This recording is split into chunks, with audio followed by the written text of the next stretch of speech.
ubad anan dhalay oo kalaan dhabu jelaystay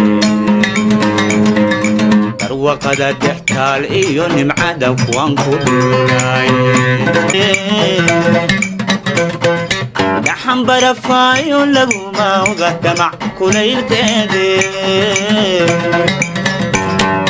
rabbi baa isugu dheeli tiray cimila dheefteed dhayihi jaleeca markuda kama dhirgaayaane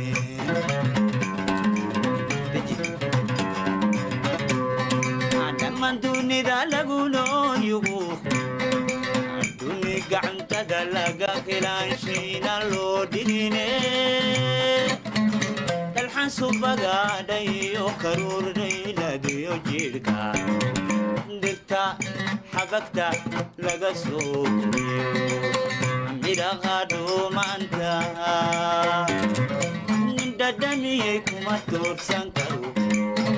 dhowrta dibadeede sharafteena wixii dhuminayaa